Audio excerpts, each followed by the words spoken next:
Hi అండి, welcome back to our channel. ఈరోజు recipe వచ్చేసి మసాలా దొండకాయ అండి. నేను మసాలాలు రెడీ చేస్తున్నాను. నువ్వులు, గసాలు, పల్లీలు, జీలకర్ర, ధనియాలు, కొన్ని మెంతులు వేసి కొంచెం లైట్గా రోస్ట్ చేస్తున్నాను మసాలా కోసం. ఒక చిన్న నిమ్మకాయ సైతంతా చింతకాయని నానబెట్టుకుని పెట్టుకోవాలి. కొబ్బరి వేసి నేను మంచిగా మసాలా కర్రీ చేస్తున్నానండి, దొండకాయ మసాలా. చూద్దాం ఎలా చేద్దాము. చూడండి, ఇలా చిటపట్ట అంటున్నప్పుడు మంచిగా ఇదంటే రోస్ట్ అయినట్టు ఇంకా తీసేసుకోవచ్చు మన ప్లేట్లోకి. కొంచెం కొబ్బరిని కూడా రోస్ట్ వేసుకోవాలి కొంచెం ఇంకా లైట్గా కలర్ వచ్చేటట్టు.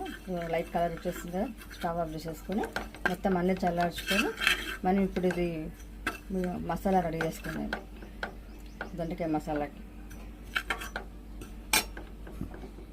ఇప్పుడు ఒక ఉల్లిగడ్డ కూడా ఇలా కాల్చుకోవాలి పొయ్యి మీద. కాల్చుకొని చేస్తే టేస్ట్ బాగుంటుంది అది కర్రీస్. ఒకసారి మీరు ట్రై చేయండి.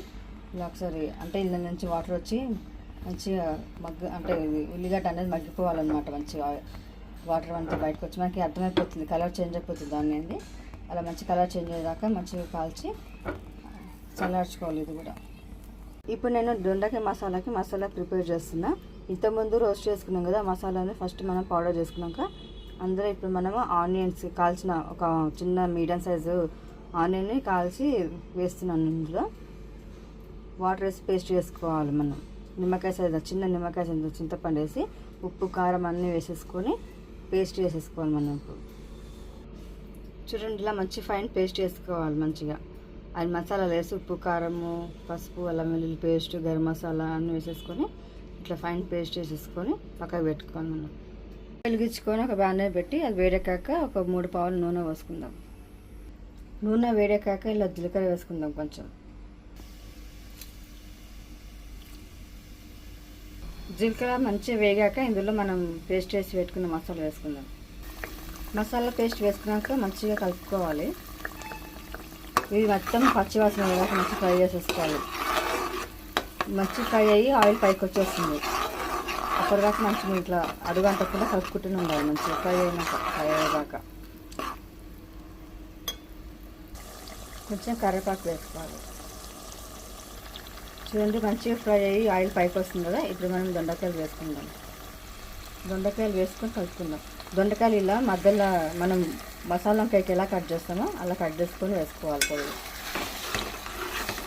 మంచిగా మసాలా అంతా దొండకాయ పట్టేలా అట్లా కలుపుకోవాలి. కలిసిన తర్వాత ఒక 10 మినిట్స్ మసాలాలో మగ్గియాలి ఇది దొండకాయ.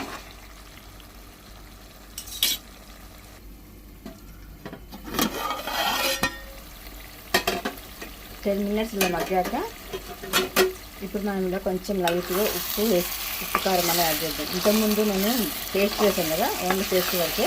ఇప్పుడు దొండకాయ కూడా కొంచెం ఉప్పు కారం పట్టేసి లైట్గా వేసుకుంటే బాగుంటుంది. ఇందులో కొంచెం ఉప్పు కారము, ధనియాల పొడి వేస్తాను. ఉప్పు, కారము, ధనియాల పొడి వేసాను కొంచెం, అంటే దొండకాయలు మొత్తం అన్నమాట. అందులో ఏమో అది ఓన్లీ పేస్ట్ వరకు వేసాను కదా. ఇప్పుడు దొండకాయలకి కొంచెం వేస్తే బాగుంటుంది. అందుకే నేను కొంచెం లైట్ వేస్తున్నాను. కానీ తీసి వేసుకోండి, మీరు స్పైసీని బట్టి. మీరు ఆ మసాలా పేస్ట్ వేసేటప్పుడు కూడా ఉప్పు, కారం చూసి వేసుకోండి. ఇక్కడ కూడా చూసి వేసుకోండి.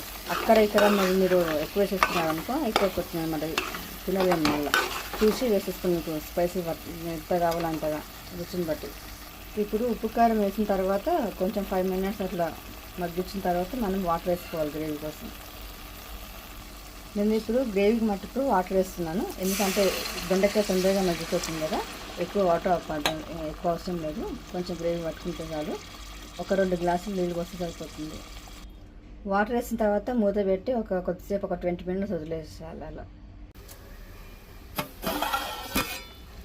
చూడండి, గ్రేవీ మంచి దగ్గరికి అయ్యి ఇట్లా ఆయిల్ పైకి వచ్చిన తర్వాత ఇప్పుడు గరం మసాలా, కొత్తిమీర వేసేసుకొని సర్వింగ్ బౌల్కి తీసేసుకుందాం.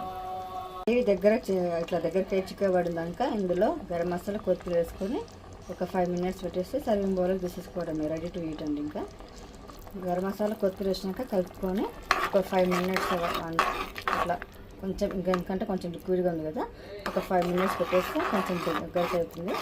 దగ్గరికి వెళ్ళినాక సర్వింగ్ బౌల్కి తీసేసుకోవడమే. టేస్టీ దొండకాయ మసాలా కర్రీ అండి. చూడండి ఎంత బాగుందో కలర్ఫుల్గా. మీరు ఒకసారి ట్రై చేసి కామెంట్ రూపంలో ఎలా ఉందో మాకు తెలియజేయండి. లైక్ చేయండి, షేర్ చేయండి, సబ్స్క్రైబ్ చేయండి, బెల్ గంటని గట్టిగా కొట్టండి. థ్యాంక్ యూ అండి.